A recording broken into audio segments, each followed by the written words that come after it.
Hello everyone. This article is titled "The New Terrifying No Electronics U.S. Flight Security Rules," carried on Infowars.com, December 27th, 2009. It says that failed terrorist attack yesterday might make international flights a whole lot less enjoyable.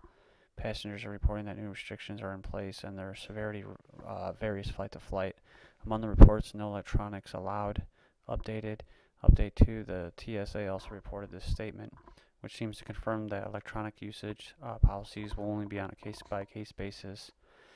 Passengers flying from international locations to U.S. destinations may notice additional security measures in place. These measures are designed to be unpredictable, so that passengers should not expect to see the same thing everywhere. Due to the busy holiday travel season, both domestic and international travelers should allow extra time to check in. And the second update, it says, according to at Charlene, here's the situation. New flight rules, body search, no electronics apply only to international flights to U.S.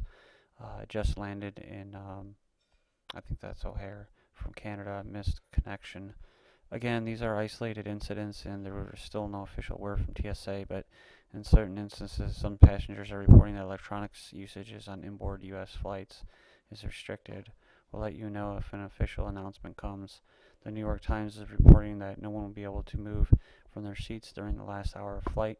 That means no bathroom breaks, no accessory carry-on luggage, nothing. When that plane starts descending, you're planted.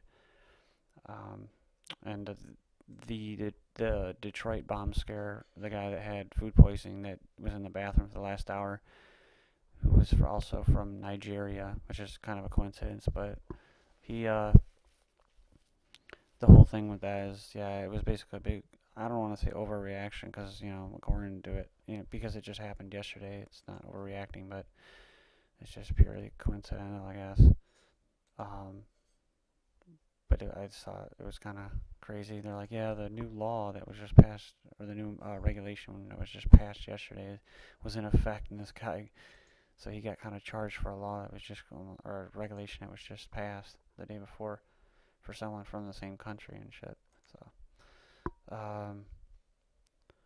the New York Times, yeah, here we go. Multiple sources, among them, Zeni Jardin Boing Boing, I'm not sure I pronounced that right, have also been told that no electronics are allowed on international flights, none, so you can't even play video games to distract yourself from how badly you have to pee.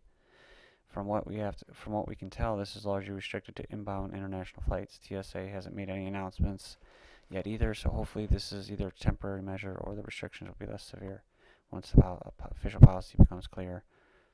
Check out. Air travelers are dealing with additional layers of security as the U.S. government tries to figure out how a man who claimed ties to Al-Qaeda managed to board an airplane with explosives strapped to his body. Passengers say they were met with more bomb-sniffing dogs and extra pat-downs before boarding. It was very efficient. They had a lot of people for the check, so it wasn't like time-consuming in terms of security. So you prefer your security more than time. So it was not so bad. There's also a new rule to follow once you actually make it on the plane. Passengers have to stay in their seats without blankets or pillows for the last hour of the flight. Even after Friday's foiled attack, travelers heading to the U.S. from Europe don't seem to be worried about their safety. As far as being fearful, not at all. Not at all, not one bit. We're going to land safely to Detroit, and then we're going to land safely to Chicago. And won't be no problem at all. Umar Farouk Abdulmutallab has been charged with trying to destroy a plane as it approached the Detroit Metropolitan Airport on Christmas Day. Abdulmutallab, who was hospitalized with burns, made his first appearance in front of a judge Saturday. The thing that struck me and another reporter was that he looked so awfully young, given the gravity of the charges he was facing. Could pass for any typical high school senior anywhere in this country. The 23-year-old man was released Sunday to the custody of federal marshals. Last month, the alleged attacker's father told U.S. officials that he was concerned about his son's religious beliefs. The information was passed on to intelligence officials, and the Nigerian's name was placed on a terrorism list with more than 550,000 others. Authorities say they didn't have enough information to put him on a watch or no-fly list. White House Press Secretary Robert Gibbs said on Meet the Press that investigators are reviewing the standards for adding people to those lists to see how they can make them more effective. Sandy Kozel, The Associated Press. So, we all know that, yes, they're going to start getting more people on a no-fly list, but it's mostly going to be people that are libertarians or don't want the Federal Reserve or don't like the president.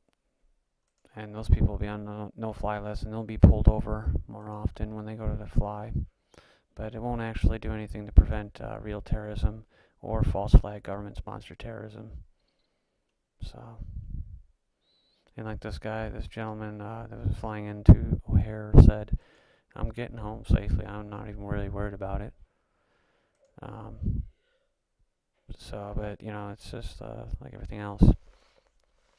It's a certain problem, and after something fails, there's a failure. The government fails, then they get more money, they get more funding, but more funding to clamp down on your freedoms and not ever to really protect you. So that's all I wanted to say about it. Thanks.